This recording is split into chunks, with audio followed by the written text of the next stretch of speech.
So real quick before we get too started, you notice I'm in uniform. How many people know Paul Fenwick? Paul Fenwick's father passed away unexpectedly. He's going through some time, so if you have a chance to reach out to him on Twitter or something and just give him some commemorance. I say this because the first time I organized a YAPC, Paul showed up the day before the conference was supposed to start asking if he could give a talk. I found him a space. Because if Paul asks you if you can give a talk, you always say yes. I found a space. The next day, he was giving his talk. My brother walked past the room, and Paul was in full Starfleet uniform. That was my brother's introduction to the Perl community. So yeah, just have Paul in your thoughts and right now. Okay, so this is Happy Campers, Lessons Learned from Scouting's Premier Leadership course. I've completely rewritten this talk last night, so we're going to see how well this goes. This is the first time I'm actually going through all of it, so it may be a whirlwind. In 2013, my son discovered a Cub Scout handbook in the back of his grandfather's car. Whether this was a happy accident or intentional is still being hotly debated in our household. By 2014, I was Cub Master of my son's pack. Within 2 years of that, I was a crew advisor for a venture crew for my daughter. I'm currently an assistant scoutmaster in two different troops, and I stepped down as Cub Master last year. Thank you. Boy Scouts of America. How many people here know the Boy Scouts of America? Okay. Boy Scouts of America serves 2.3 million youth. Over 75,000 individual units. It's almost entirely volunteer-based. And when I say almost entirely, I actually asked my local scouting representatives for some information. In my local districts, packs and troops you all are familiar with, I'm sure, the smallest unit, they're entirely volunteer-run. They're run by 3 volunteers plus as many parents as they can wrangle into doing stuff. Packs and troops are then organized into councils, and the councils may divide up into districts depending on how big the council is. Our district has 2,100 youth, 686 adult volunteers, and we have an exceptionally large number, double the average number of paid professionals. We have 2. So the parallels between scouting and open source seem very familiar. I believe somebody this morning was asking for more corporate sponsorship and more corporate time. Scouting always is looking for more people to have paid time to devote to scouting. A common phrase in scouting circles, because of the volunteer nature, is every scout deserves a trained leader. In my experience, it's usually shouted enthusiastically by older scouters, older adult volunteers, to younger people who are sitting there wondering why the hell they're in this church gymnasium on a Thursday night and their kids nowhere to be seen because they got wrangled into being Cub Master when the last one decided that he needed to move on. But training is important. Common sense and research shows that people who are trained are more confident, they're better equipped at the role that they're performing. Knowledge and confidence reassure and comfort the people around you. Comfortable people are more likely to continue participating and continue joining.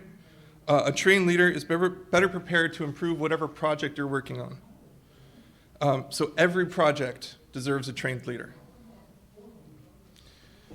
Scouting's premier training for leaders is called Wood Badge.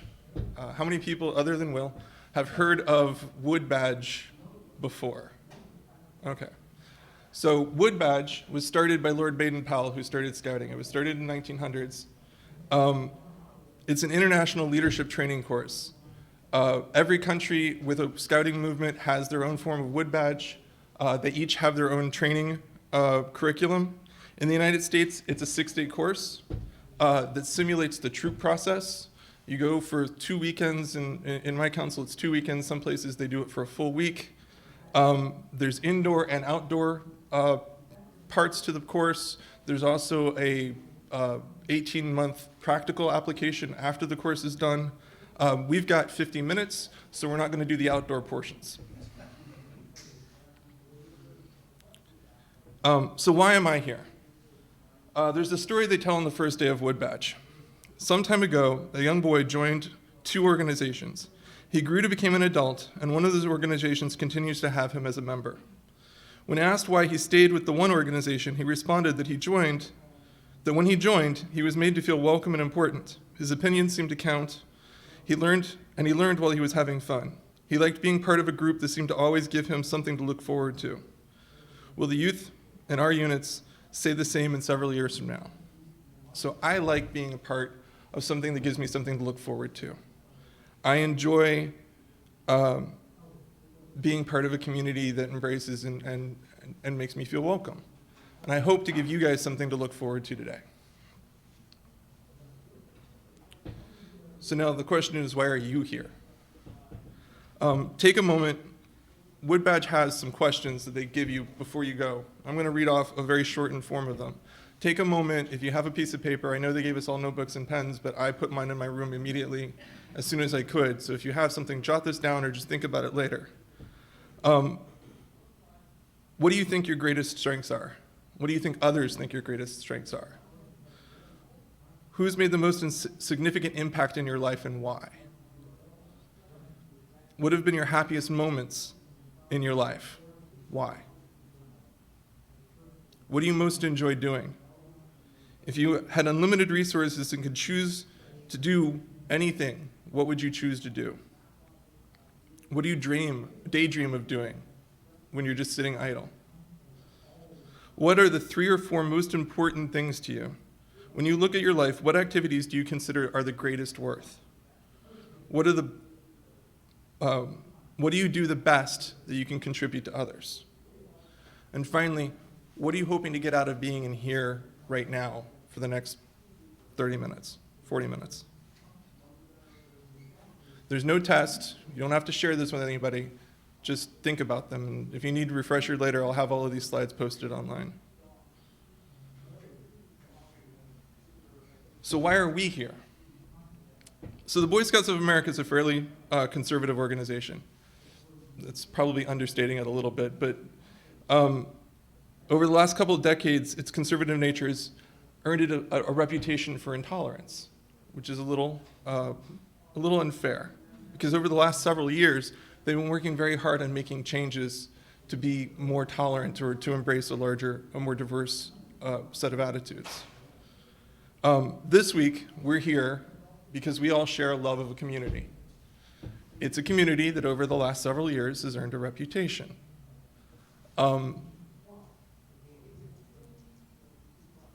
We're changing. Things are progressing. We could spend a lot of time comparing our gathering here to similar gatherings. PyCon. We could spend a lot of time comparing ourselves to OSCONs and other stuff. Last year, Vicky Brasseur gave a keynote titled "The Importance of an Ecosystem." It discussed cascade effects and trophic cascades, and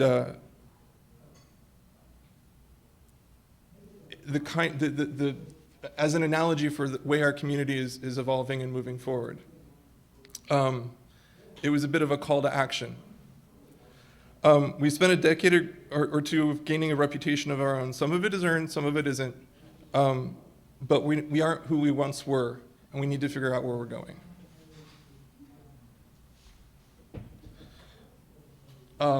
Not only is Perl's place in the open source community changing, the open source community itself is changing.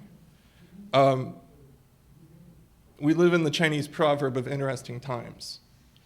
How many people have heard of the Redis versus Amazon kerfuffle? Redis is changing their license. John, I know you probably have because you live near Vicky, and I'm sure you can hear the screams every time she opens her email. Amazon has a hosted version of Redis. They don't contribute back the open source, so Reddit's trying to change their licensing to try and keep that from happening. Open source communities are finding that it's very difficult to create a business model around open source in a traditional way. Having venture capital makes that even more difficult. So open source as a project is starting to go through a sea change because we've unfortunately been very successful. Most software these days is run on an open source platform. Amazon hosts something like 80 or 90% of the internet. They don't contribute back, but all of their software to do that is open source. This past February, in the first time in the 108 years of its history, the Scouting movement started introducing girls to its its flagship program. Boy Scouts are going through a sea change too. So what are we going to do? With all the change that's coming, I still want to feel welcome and important, and I want to have fun, and I want to be a part of a group that's having fun. The Boy Scouts are leaning on their trained leaders to help manage this change. We need to ensure that we have trained leaders to help us through ours. So how do we ensure our leaders have decent training? Well, we could rely upon the existing leaders, but there's a problem. Our leaders, much like the Scouting leaders, are aging out. The reason I became Cub Master 6 months after my son joined Cub Scouts is because the last Cub Master's youngest son had become a Boy Scout, and he was no longer associated with the Cub Scout program and needed to move on. Built-in obsolescence. We're having the same thing. How many names are on your list, Sawyer? A bunch. Not all of them were Rick, but most of them, I mean, there was a large number of names. We have some, but it wasn't until Jesse Vincent that we had built-in obsolescence for our leadership. Guido Van Rossum stepped down as benevolent dictator for life, gave himself a permanent vacation. And he literally said, I don't care what you guys do with this, but I'm out. We don't want to be in that position. We need to start thinking about how our leadership and who's going to replace when Sawyer gets hit by a truck, or Stephen finally has enough of his crap and shivs him in the night. We need to start thinking. Because I can see you. When Sawyer decides that he wants to go do something more fun than being Pumpkin, because it's a tough job. How are we going to replace that? Who's going to be trained to take on those roles? We need to ensure that our leaders have decent training. There's another story that they tell in Wood Badge that reminds me a lot of open source. It's about cathedrals. Well, okay, it's about a cathedral. Well, it's about a chapel.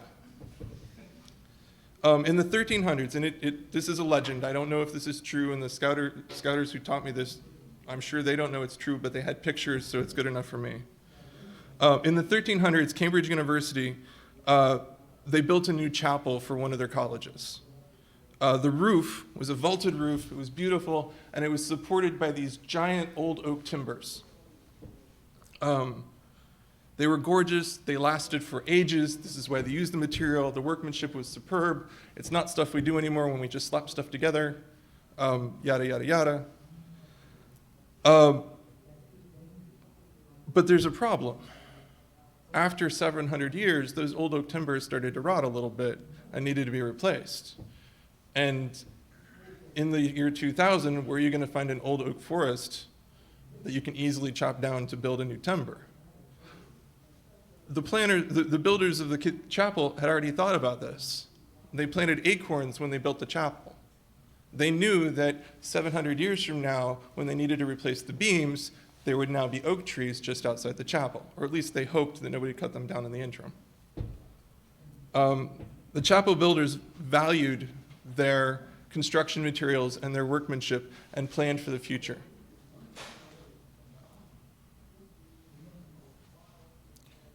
So we need to talk about values. Values are the core belief and desires that guide an organization or a project. Often when you ask what makes a great leader, strong values is a common response. Values can be principles or standards. Service above self is the motto for Rotary. It's the values that they have. They can be intrinsic qualities, and Stephen, forgive me, but I'm adding some for Moose. It's correct, concise, fast, in that order. They can be character traits, well-organized, enthusiastic, or open.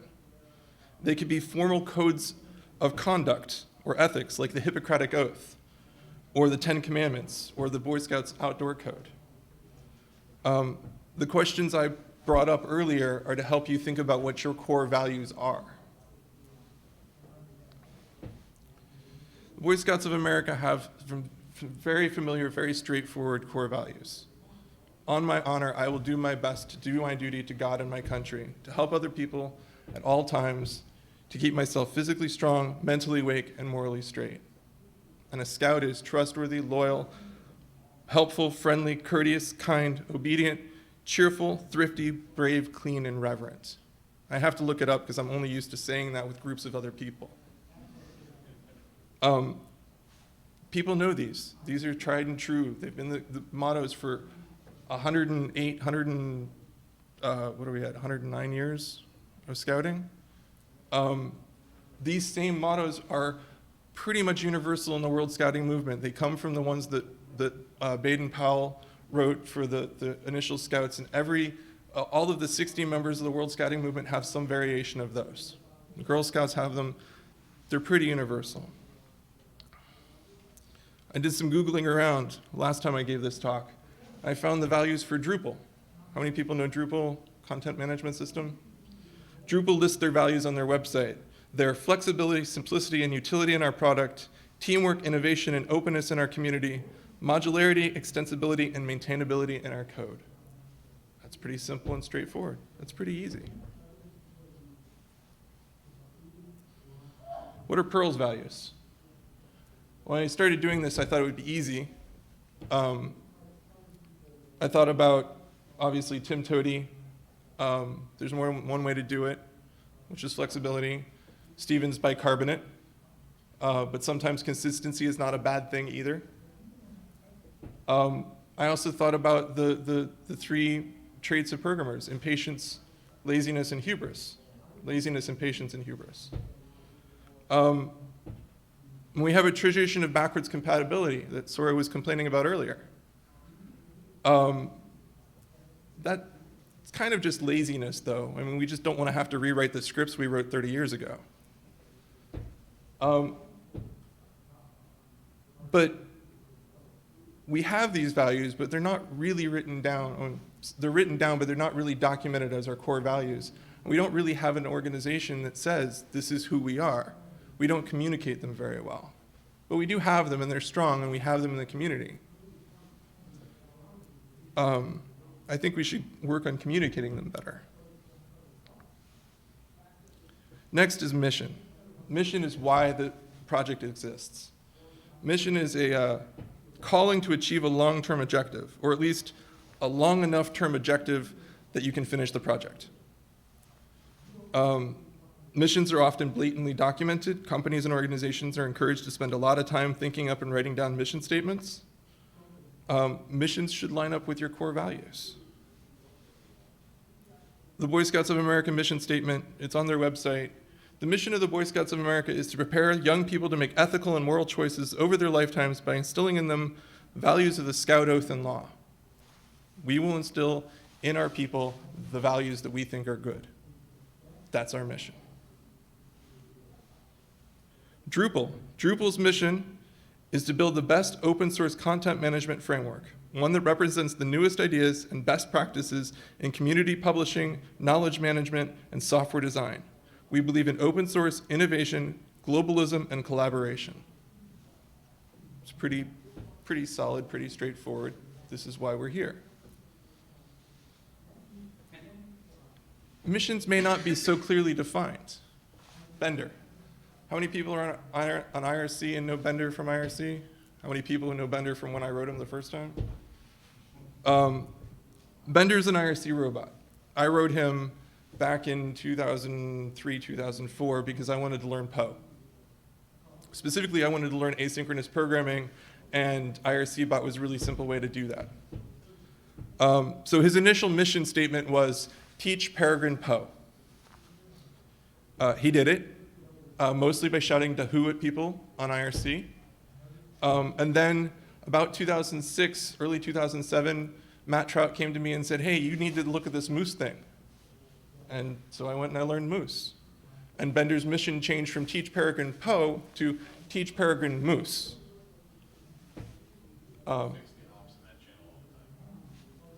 He's lazy now. He's gotten old and crusty. We found out, though, that people wanted him to be ops and needed services. And so his mission moved from teach Peregrine stuff to teach Peregrine stuff and help out on IRC a little bit. And then IRC became better evolved. We've got services now, and you can make your own ops mostly if you know how to ask me to go and fix things behind the scenes.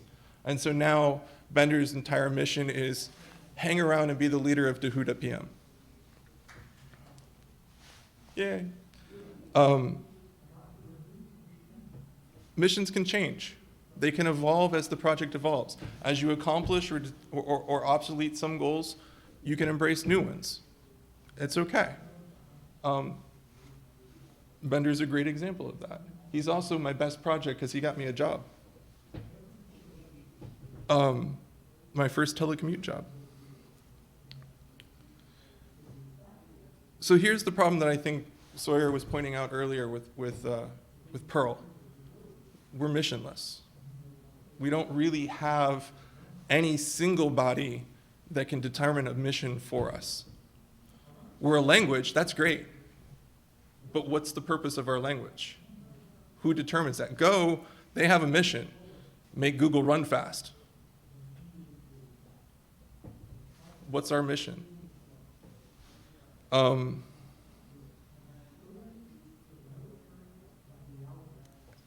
in the larger open source community, we're starting to find that. The problem that Redis is having with Amazon is that their mission as a company doesn't line up with their values of open source and freedom, and so they're trying to change their values to line up with their mission. And I'm sure Vicky would be yelling adamantly about how stupid that is. So kind of in the entire community, we're having these problems. What we don't have is a mission, and what we need to have with the mission is a vision. A vision is a picture of future success. In Woodbadge, they have a video at this point of this talk, and I didn't have the technology really with me, especially at 3:30 in the morning when my plane finally landed, to try and hunt out the video and get it all embedded and working. But it's a clip that's a very famous clip. It starts in 1962. John F. Kennedy, in a speech, he says, "We choose to go to the moon. We choose to go to the moon. We choose to go to the moon in this decade and do the other things, not because they are easy, but because they are hard. Because that goal will serve to organize and measure the best of our energies and skill. Because that challenge is the one that we are willing to accept, one we are unwilling to postpone, and one we intend to win, and others too." It's a great speech. If you ever get a chance, go look up the "We'll Go to the Moon" speech. He says that within a decade, we're going to land a man on the moon and return him safely. Did we do it?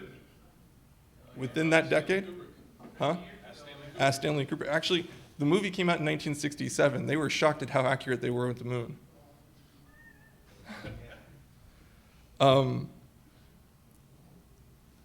The next year, another speech was given. That's probably one of the best vision statements of all time. 1963, August 28th, Martin Luther King gave a speech at the Lincoln Memorial in Washington, D.C. that starts out with, it doesn't start out with "I have a dream," but the part everybody remembers is "I have a dream." It's probably one of the best vision statements ever. Did he achieve his goal? It's a mixed bag. We're still working on it. But it's a vision that people can see and can subscribe to. It was well communicated.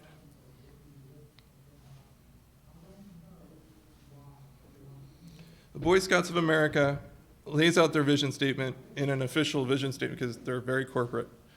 The Boy Scouts of America will prepare every eligible youth in America to become a responsible, participating citizen and a leader who is guided by the Scout Oath and law. You see how it lines up with their values and how it lines up with their mission? Their vision is that every youth will become trained and led by the Scout Oath and law, led by the same values. That's a very clear vision. Is it achievable? No, because I know a lot of people who don't enjoy Scouts, and that's fine. It's not for everybody, but I like it. My kids love it. I think it's a good program. but it's a clear and strong vision.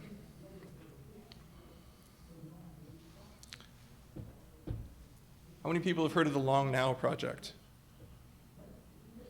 Long Now Project is setting out to make a 10,000-year clock. They're pretty far along, actually, from what I understand. They're building a clock in the desert. It's going to chime every year for 10,000 years. They even got Brian Eno to compose a generator to make 10,000 years worth of unique chimes. That's some serious vision. That's some serious long-distance thinking. And they're well on their way of achieving it. You can go and tour the clock facility, and it's supposed to be an amazing feat of engineering. I only have so much time in my life right now, and I just saw the spruce goose, so my head is really full.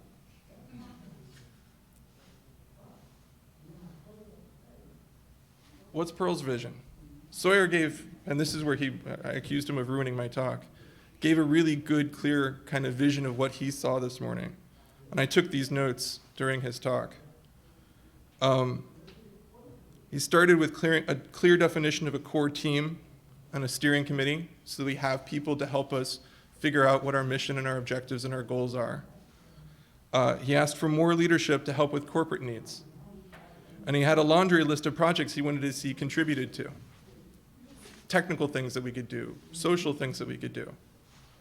But his vision, it's a bit like the old story about the blind men and the elephant. What he saw was from his perspective, and the laundry list of things he had were only the pieces that he could see as pumpkin. He started out with a really great technical list, but it's a technical list. Our problems aren't technical problems. He followed it up, and this is where I got frustrated, with social issues. And those are good social issues, but the core of all of that is we have a serious lack of leadership.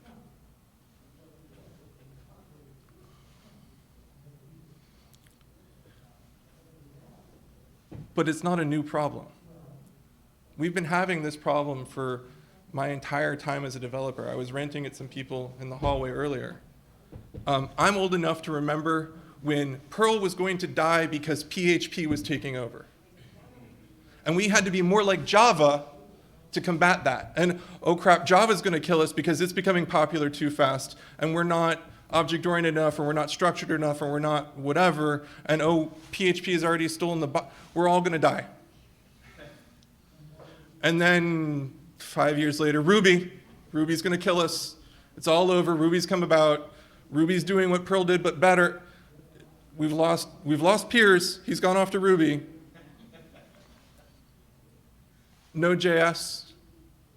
Node.js has NPM. They've got JavaScript. They can run in both the browser and the backend. We're screwed. Node.js is going to kill us. Now the current kicking boy, it's really deeply ironic. Perl 6. Perl 6 is going to kill us. It happens to be the one language that Larry also wrote, but we've been having this fight for 20 years. Perl 6 isn't going to kill us, we're going to kill us. Because we keep focusing on what other people are doing, what the community is doing, and what the culture is doing.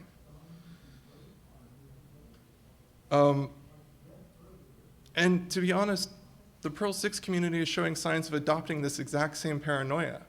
I'm almost positive that's not a feature Larry wanted to port across.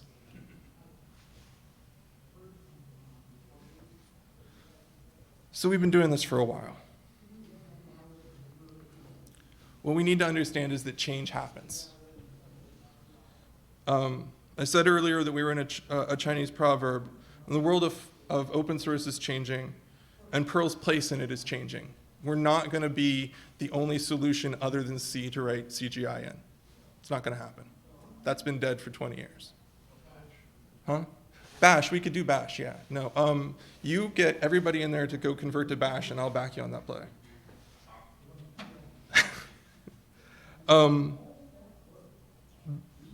In Woodbadge, they have 6 steps to dealing with change in an organization. 1, recognize that change happens. Understand that you have a problem. 2, Empower others to help you lead the change. That's what Sawyer was trying to do this morning with his call out. He's trying to get other people to try and help. It's part of why I'm here. Lead the change based on the values, mission, and vision.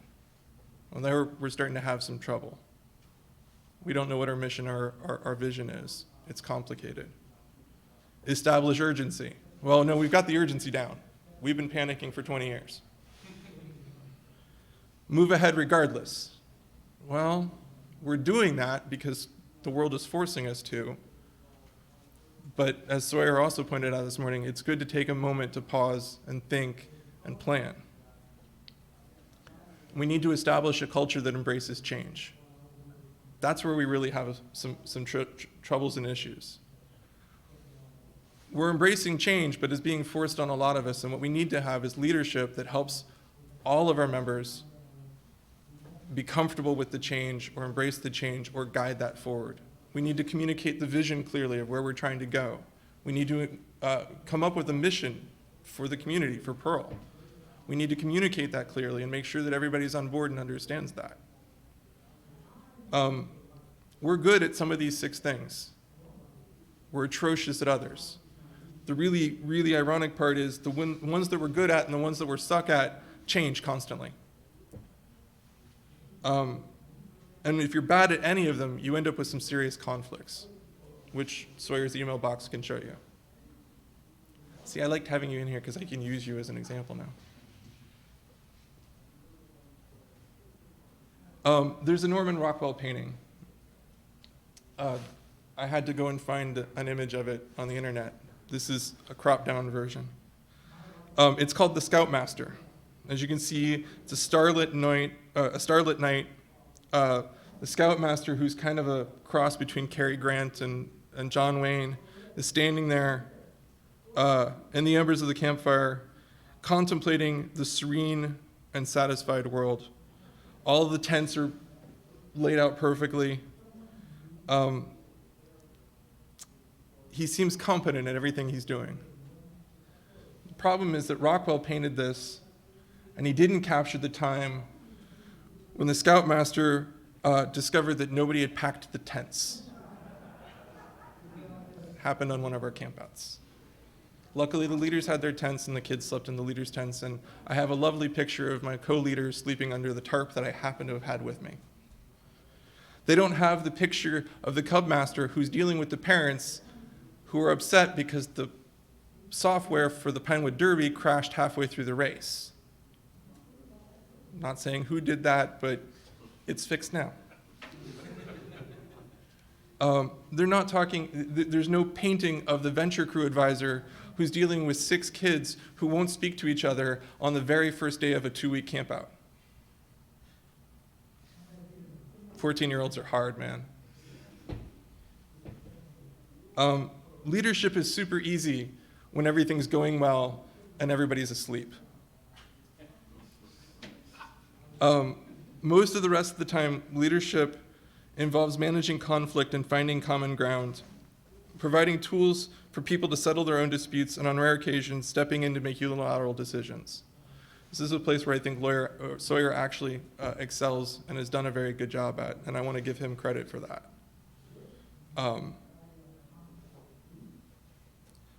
First step, be aware of yourself. A Scoutmaster nagged his scouts at every campout to get dinner ready so that they could eat at a reasonable time. After the 3rd or 4th campout, he stopped and asked himself, why was he doing this? Who would sign up for that? When he was honest with himself, he realized that the only reason he was nagging them was because he was getting hungry and grumpy and hangry, the portmanteau we were taught earlier, and that it was because he was feeling bad. So on the next campout, he secretly packed a snack for himself. And while the kids were busy procrastinating and goofing off, when he would normally go and yell at them to start getting dinner ready, he snuck off for some quiet time and ate his snack. And he came back, and eventually, the scouts got hungry, and they started fixing dinner, and they came and invited him to dinner, and the problem solved itself.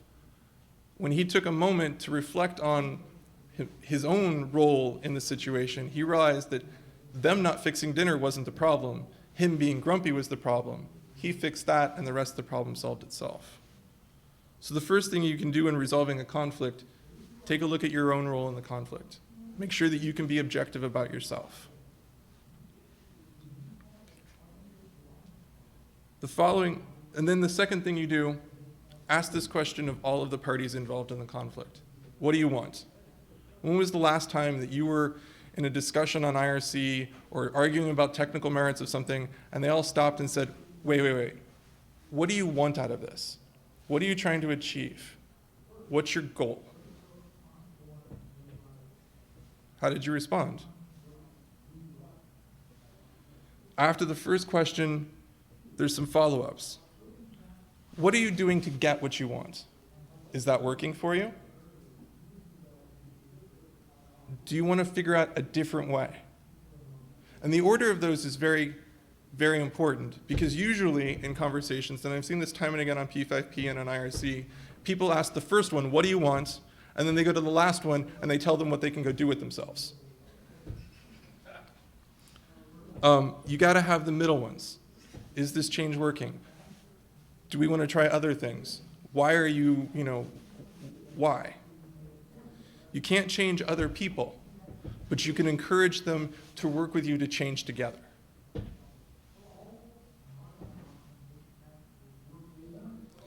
So the future ain't easy.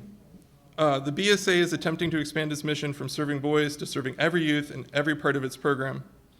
The reaction's been mixed. Some have fully embraced it, volunteered to be an assistant scoutmaster another night of the week and had to listen to complaints about why you're spending 2 nights of the week out of the house instead of just 1. Some, not so much. They've decided to end long-lasting relationships and strike off on their own and build their own programs. Others have filed lawsuits. Could be worse. The open source community. We're trying to survive being too successful. We're trying to survive the fact that we've gone bigger and better than anybody in the 80s and 90s ever imagined we could, because open source has basically eaten the world. And Perl's position in the open source community is changing. We need to figure out our vision. We need to establish a new mission to get there, and we may have to adjust some of our values, some of the things that we hold dear as far as technical solutions and some of that stuff, and put some more emphasis on other things that we don't think about so much, like soft skills, for lack of a better term, although they're very hard skills for most of us to deal with. Focusing more on leadership and embracing change and making sure that everybody's on board and, community building. All's not lost. The challenge is, it's easy to decide that it's better off to just go do something else. But we really shouldn't, because I want to be a part of this community. I want to enjoy looking forward to coming to YAPC. I want to enjoy looking forward to being on irc.perl.org. And we've been challenged to start cleaning up our ecosystem and start looking at how we can do a better job. So let's look at that. How are we doing on diversity? Sorry, you had some comments earlier. How do you think we're doing from your perspective, community-wise, on diversity? Not as good as we should. Not as good as we should. I talked to, how many people know Mark Prather, my brother? He's officially the TPF Community Liaison Chair or something like that. He's a Scrum Master, and so he spends all of his time thinking about team building and community management and project leadership management and coaching. His point is, we're not doing as well as we should. We're doing better than some, but we're not doing as well as we should. And for a bunch of assholes, that's not a bad deal. He's a little rough. We could be doing better. We can always be doing better. Sawyer laid out some objectives this morning. We need them, not only because bringing in new people and being more inclusive and diverse will grow our user base, but because we need to start replacing the leaders that are leaving. So we need to start embracing diversity, and we need to start dealing with the blind man and the elephant problem. We can't just go with Sawyer's vision on everything, although he would love that. No, it wouldn't. No, he's too good.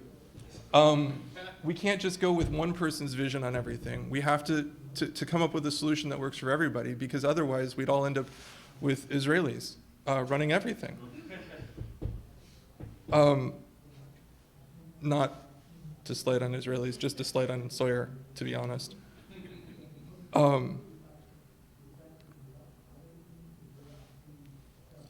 We need to establish better coaching and mentoring. How many people know the difference between coaching and mentoring?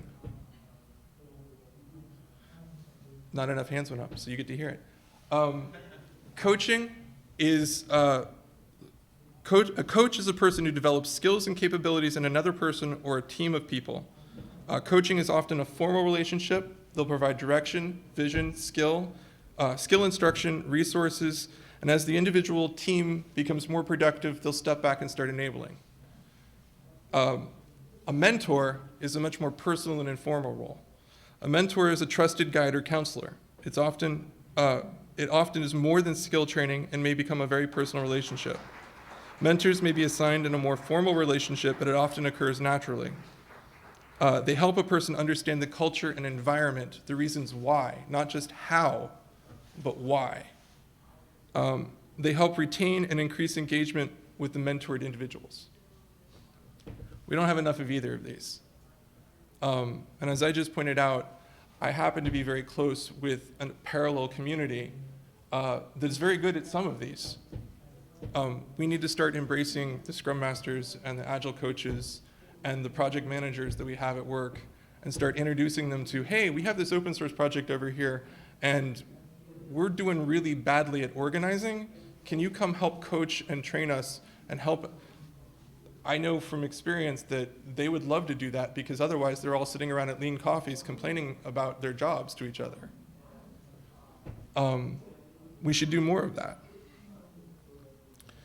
And as an example, I have my slides out.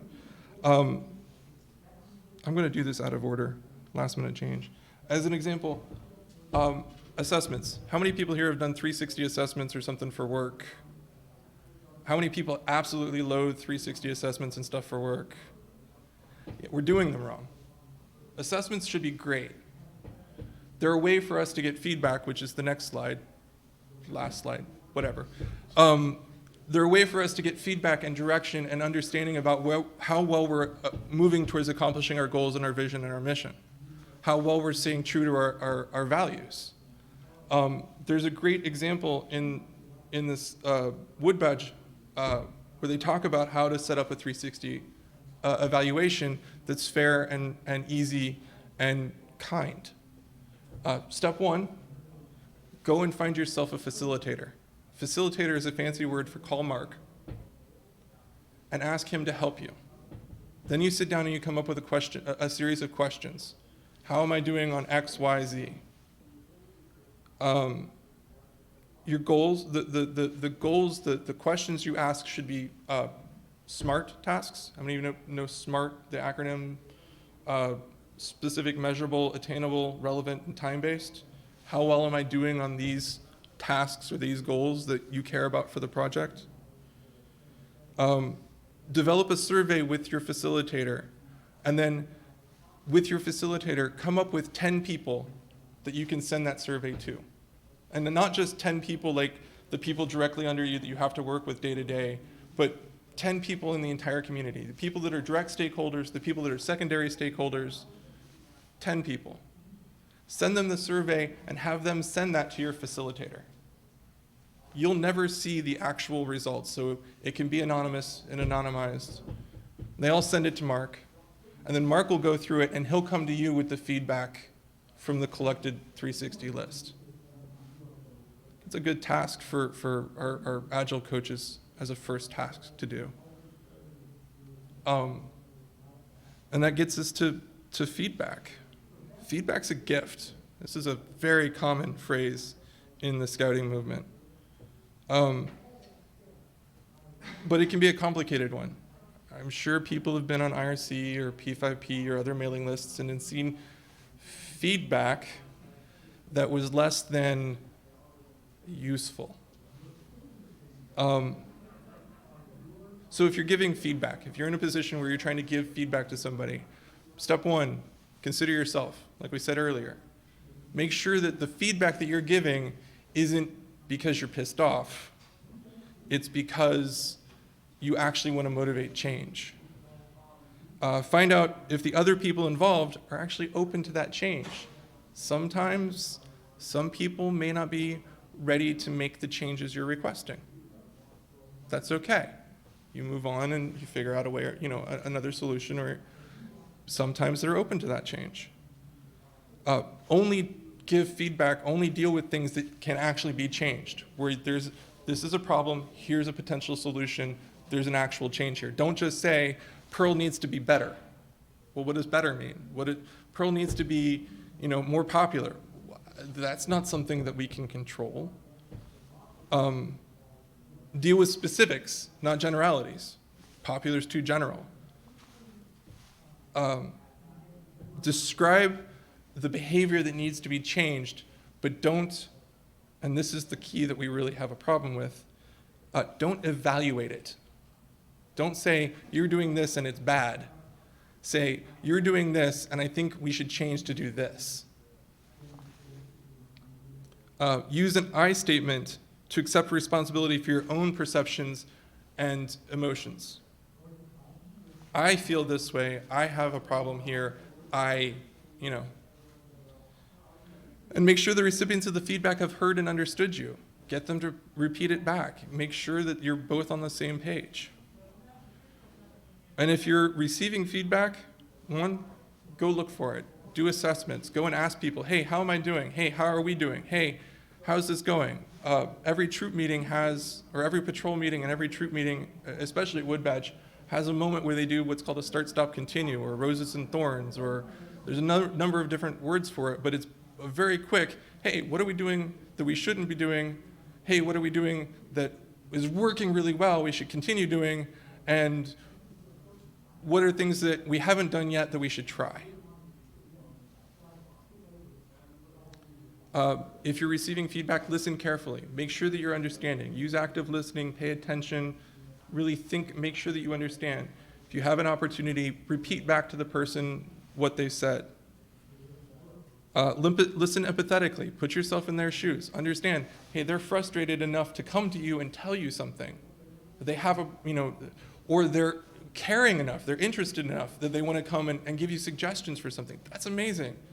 Respect that. Listen empathetically. Understand it from their perspective. And then notice how you feel when someone offers feedback. If you're the neurology talk this morning is a good one. That whoop, understand your own feelings, hack your own brain so that you're aware and objective about how you're receiving the feedback. And understand if you're upset, that's not the messenger's problem. That's your problem, and you need to cope with that.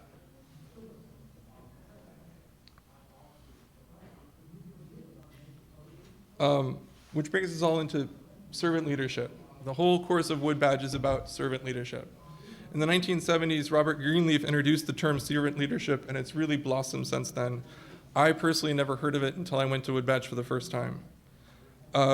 Servant leadership encourages the leaders to serve their community, to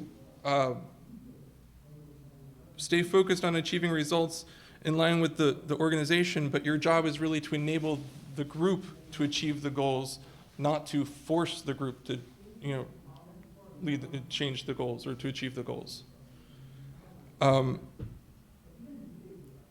Servant leadership isn't easy.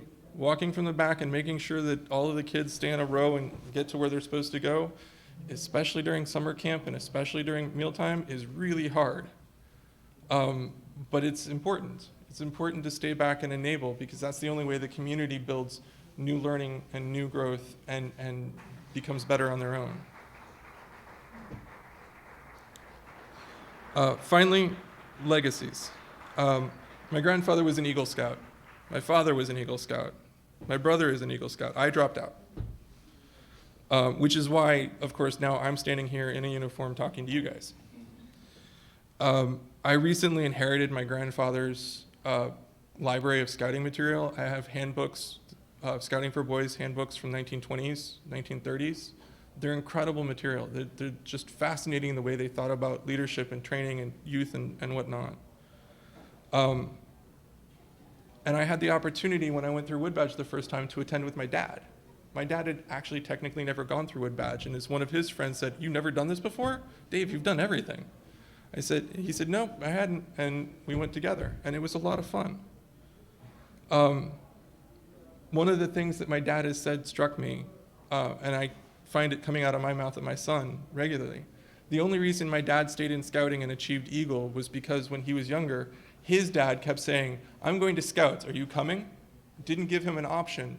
They were just going to Scouts, and it just became routine.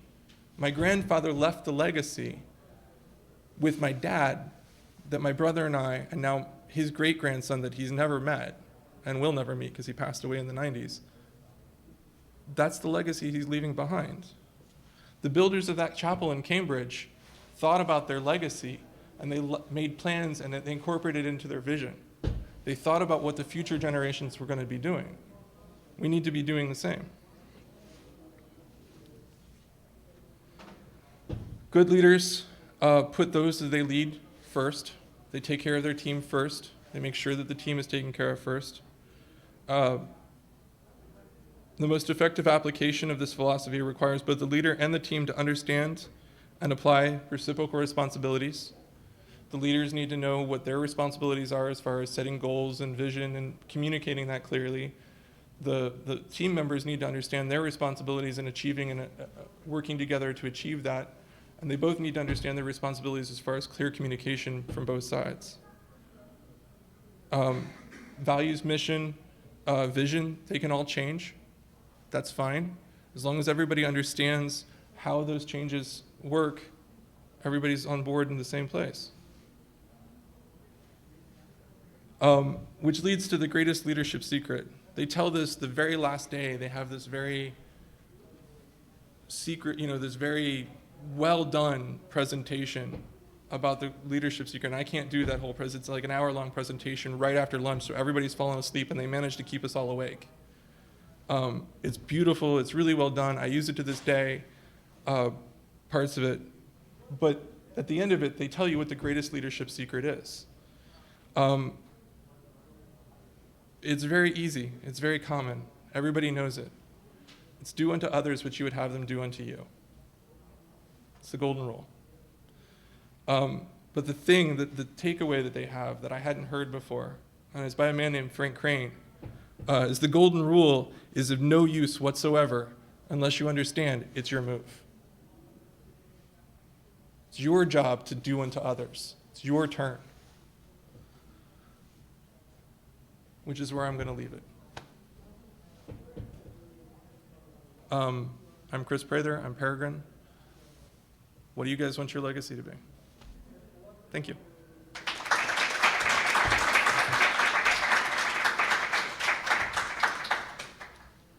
And I guess there's Q&A time, but...